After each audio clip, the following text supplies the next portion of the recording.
The lazy analysts have already made their minds up on Manu Koné. Always injured, too fragile, United stay away. But what if I told you they're scared of the wrong thing? Because there are 7 reasons why this deal could get very scary, and the injury record isn't the real gamble here. The real question is whether Manu Koné is the steal every rival ends up regretting, while everyone else stares at his transfer-marked page. Before we go deeper, hit like and subscribe if you enjoy these United breakdowns. It really helps the channel reach more United fans. Part 1. The injury record. Head on. Let's not dance around it. Manu Koné's injury record is ugly. Around 368 days on the sidelines across his career, 39 games missed. Muscle problems, muscle fatigue, hamstrings, a torn muscle fiber. If you pulled that list up and got scared off, I don't blame you. But here's the question the lazy analysts never ask. 39 games missed, but over how long? 7 seasons. Do the maths. That's fewer than 6 games a season. Would you call a midfielder who misses 5 or 6 games a year always injured? Because that's most midfielders in Europe. The scary number is only scary because nobody divides it. And the 2 biggest layoffs on that page, a 69-day knee injury and a 64-day ligament injury. They happened years ago, in 2021 and 2023. One-off structural injuries. He came back. They never returned. That's not a body breaking down. That's bad luck twice, a long time ago. Then look at the 24 to 25 season. 1 injury, 5 days. Basically a full clean campaign. Now here's what I won't lie to you about. The 25 to 26 season was rough. A hamstring in January. Another one in spring that cost him 40 days and 7 games. That's the real flag. Recurring soft tissue. And soft tissue usually comes down to one thing, load and conditioning. Which brings us to the part that should actually worry you, because it isn't his body, it's Manchester United. This is a club with a poor track record of managing recurring injuries, and it goes back years. Luke Shaw, Mason Mount, Lisandro Martinez, Tyrell Malacia. Stretch it back to Pogba's hamstrings if you want. Blame the medical team, blame the workload, blame bad luck. Doesn't matter. The pattern is the pattern. So let's be honest with each other. The real question was never whether Manu Koné is a risk. It's whether United have finally fixed the thing that failed all those names. If they have, this deal is a steal. If they haven't, he's another name for the physio's table. That's the actual bet here. Part 2. The physical monster United lack. So why would United even take that bet? Because of what's left in their midfield. Casemiro is gone. Ugarte is out with a long-term knee injury, which leaves only 2 real options. Kobbie Mainoo, 21, and Andre Santos, 22. 2 seriously talented kids, but be honest about what they are. Neither of them bullies anybody. Neither wins the pitch back by force when it turns to chaos in the middle. United have talent. What they don't have is a spine. Manu Koné is that spine. He is a 6'1" monster with a long, powerful frame, the kind that wraps around an opponent and shields the ball like it's nothing. Between 5.7 and 7.2 ground duels won per 90, at a 60% success rate. Winning 60% of them, at that volume, is rare air for a midfielder. That's not a guy who throws himself into challenges and hopes it comes off. That's dominance in the 50-50s, and the engine never stops. Roughly 7.8 pressures and recoveries per 90. He's not a physical player who vanishes for 20 minutes. He's locked into every transition, all game. Whether Michael Carrick pairs him with one of them in a 2 or plays all 3 in a midfield 3, the effect is the same. Whoever's alongside him gets protected. Mainoo and Santos get to create because someone is finally doing the dirty work behind them. That is what United have been crying out for. You don't coach it into a player. You buy it, and Kone already has it. Part 3. He wins it, then he hurts you with it. Here's where it gets interesting, because a lot of physical midfielders win the ball and then do nothing with it. Safe pass, sideways, job done. And that's the exact knock some of you have on Kone. Wins it, then doesn't know what to do next. Watch him properly, and that falls apart. He wins it, and he goes. 7.14 ball recoveries per 90, 1.46 tackles, 0.48 interceptions. He reads the loose ball, he jumps the second phase, and the moment it's his, United are moving forward. That's the modern 6-8 hybrid every top team is chasing right now. Win it, keep it, move it, attack again.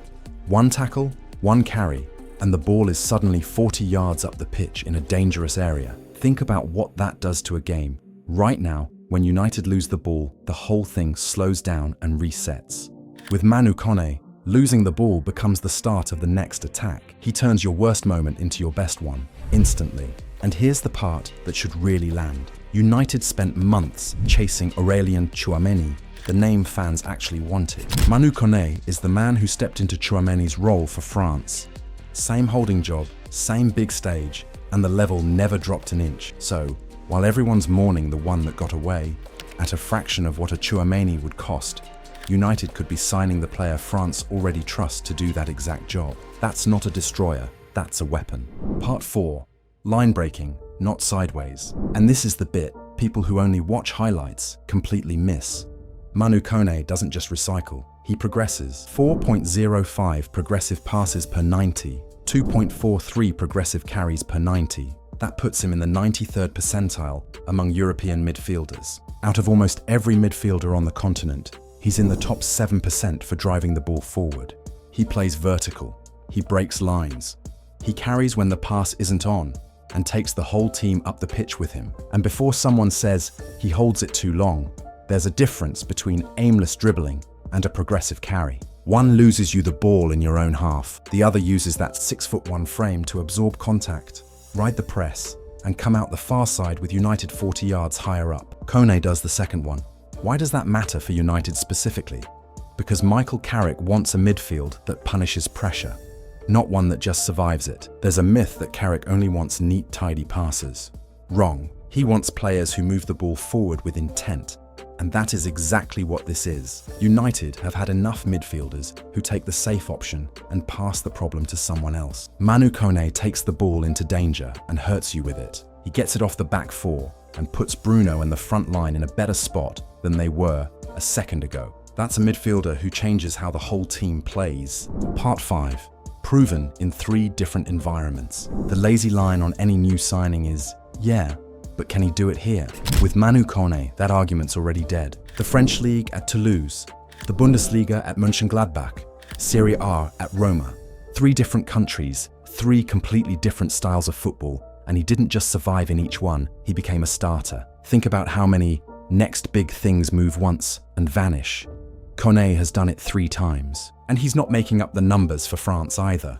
This is a full senior international. The flag next to that spring injury on his record is there because he was missing France games, not just club ones. You don't get pulled out of a Deschamps squad unless you are genuinely in his plans. Then there's the biggest stage of all. Kone has already played World Cup football for France in 2026. Not as a passenger, not as a name on the bench, but out on the pitch when it mattered against elite international opposition. He has stood in the middle of the pitch at a World Cup and held his own.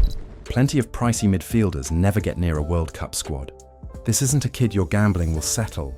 This is a player who's already proven he settles anywhere you drop him. The Premier League would be a new challenge. It would not be a new experience. Part 6.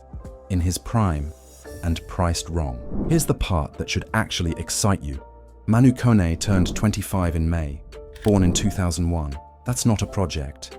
That's a player walking straight into his peak years. You're getting 4, 5, 6 seasons of prime performance, not paying a premium to develop someone and hope. And in this market, midfielders with half his ceiling are going for £85 million, £100 million, more. A prime France international, World Cup minutes in his legs, for less than clubs are paying for potential. Roma are in financial trouble and need to sell. And Kone himself reportedly wants the Premier League move. Motivated seller, willing player. That's the exact situation where a fair price becomes a steal. For once, United hold the leverage. Call back to where we started. The injury record is the final piece. It's the reason a prime France international is even available this cheaply. The fear other clubs feel is the discount United would be buying. That's not overpaying for a name. That's finding value where everyone else sees a red flag. Part 7. The honest verdict. For years, United have done transfers backwards.